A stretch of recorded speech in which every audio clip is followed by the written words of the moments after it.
Nous sommes ici en Lorraine. Depuis des années, le mouvement pour un parti des travailleurs et sa section de Bérem les Forbach combat pour que les mines ne ferment pas. Tout seul, ils n'ont pas pu faire reculer la direction. Ça n'a pas été comme le vendredi là où tu as eu les mouvements à Merlebach, où tu as eu un début d'unité avec les mineurs de tous les puits. C'est ça qu'il faut qu'on construise ensemble. Cette force sur tous les puits, pour un moment y aller tous ensemble.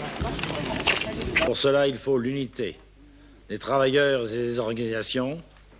Vendredi, le camarade Jean-Claude Maurice, adjoint au maire de Bérem-les-Forbach, mineur de fond, a conduit une délégation à l'Élysée et à Matignon. Il va vous en rendre compte.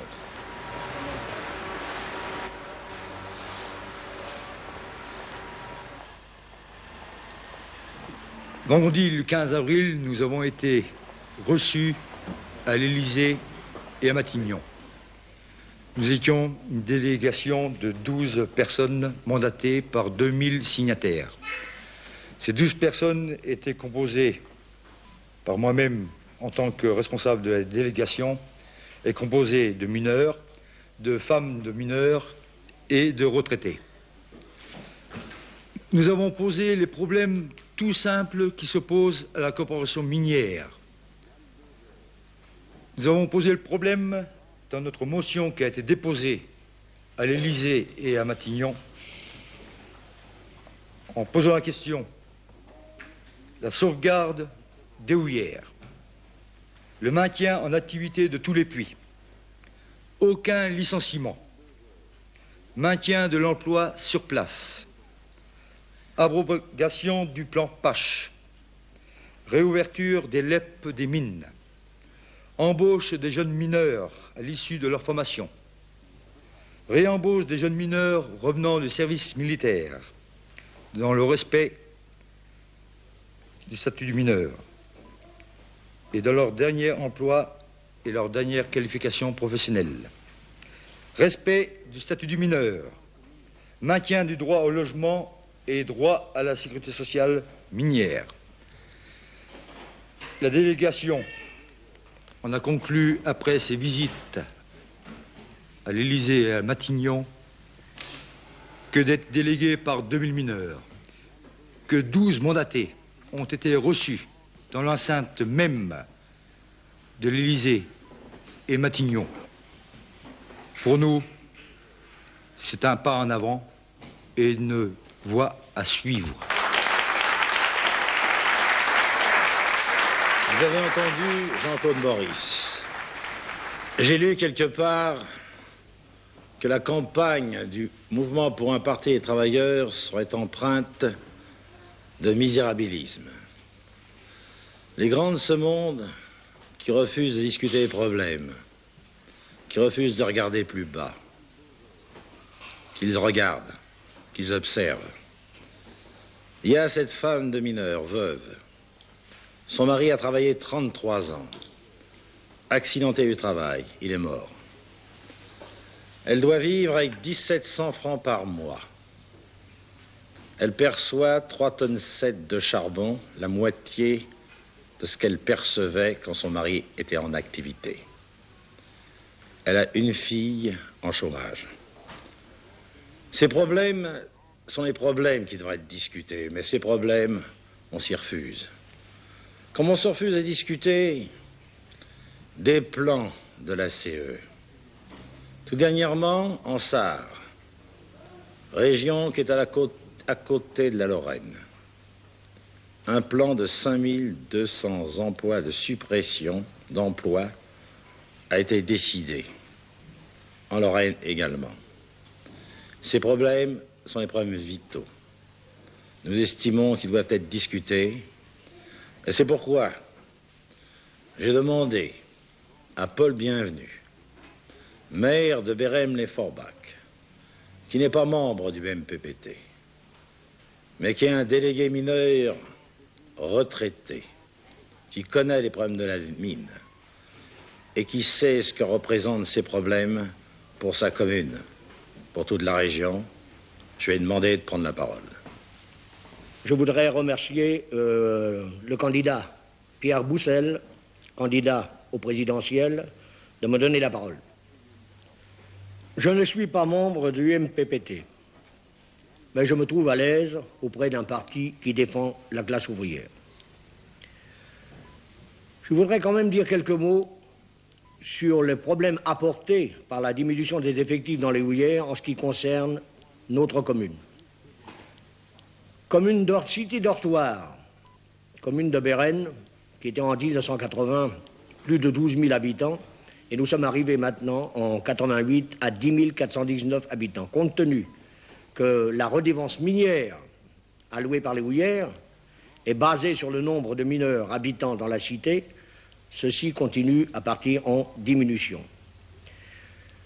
Les bâtiments, les voiries, assainissement et ainsi de suite, tout est appelé à revenir aux collectivités, c'est-à-dire à la collectivité, donc à la commune et aux deniers de la commune. Il nous faut continuer l'action qui a été commencée, et là depuis longtemps, et les répercussions qu'elles ont actuellement, c'est pour nous un combat continuel, et ce combat continuel doit se faire, mais il doit se faire dans un ensemble.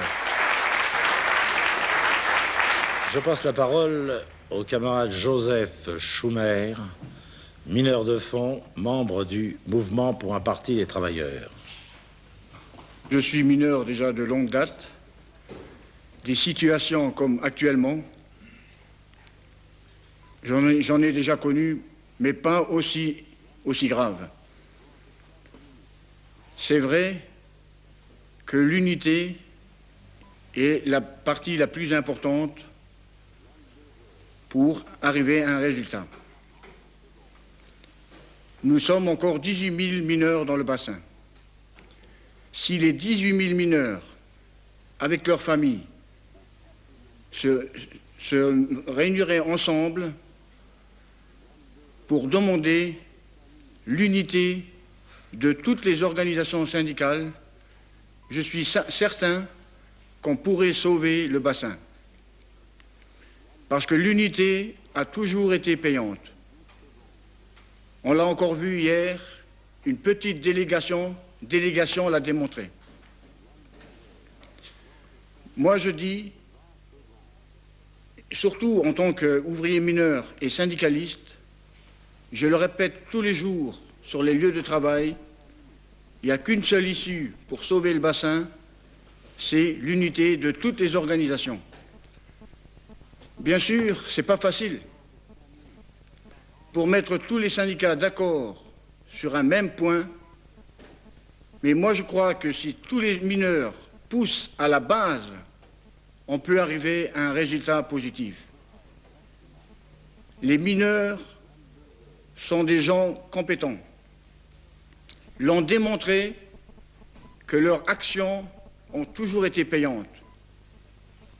Aujourd'hui, la situation ne peut que être sauvée avec l'unité de tous les travailleurs avec les organisations syndicales.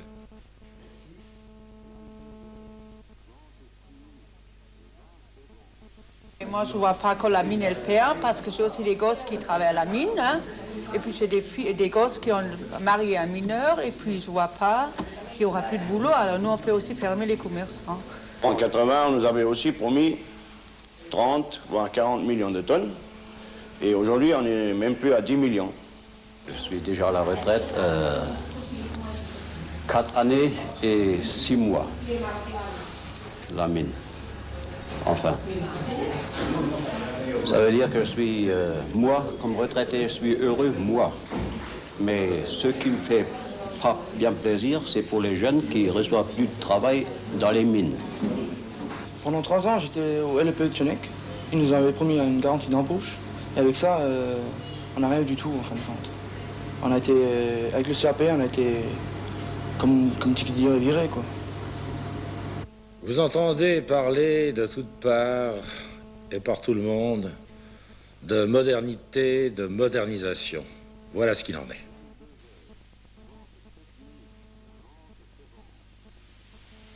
Mais on nous dit, et les mines et la sidérurgie, ce sont des vieilles industries.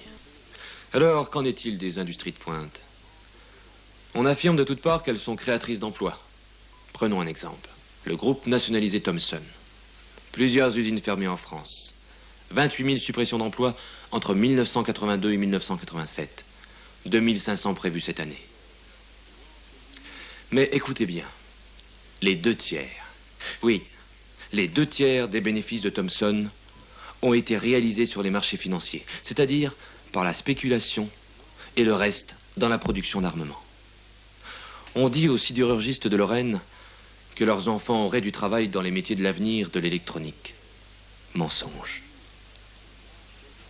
Informations ouvrières, hebdomadaire central du MPVT, publie ces tableaux. Ils sont éloquents. Ils prouvent que depuis 1982, il y a eu césure. Les salaires ont considérablement baissé. Les profits ont considérablement augmenté. Les investissements productifs se sont effondrés.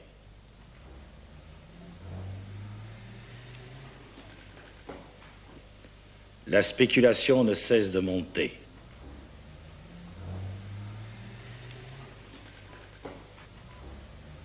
Le résultat, le chômage. La preuve est faite qu'en défendant les revendications dans l'unité, ce sont les travailleurs qui peuvent défendre la renaissance de l'économie. Ici, c'est la Lorraine. Ce sont toutes les régions de France, tous les départements. Et en Lorraine, il y a les mineurs. Il y a les sidérurgistes. En 1983, rompant les engagements pris en 1981, la majorité du Parti socialiste et du Parti communiste français à l'Assemblée nationale a voté le plan acier, 30 000 licenciements. Cette situation, le MPVT a voulu la montrer. Mais il a montré autre chose dans ses émissions. Il a montré que l'unité des travailleurs et des organisations, c'est un fait, c'est une possibilité. Ici, il y a eu des élus, des maires, des militants, des travailleurs de toutes tendances. Ce qui s'est fait ici, ce qui se fait dans d'autres régions, ça peut se faire partout, parce que l'unité est le gage du succès. Gardons confiance dans les travailleurs. L'unité des travailleurs et des organisations remportera la victoire.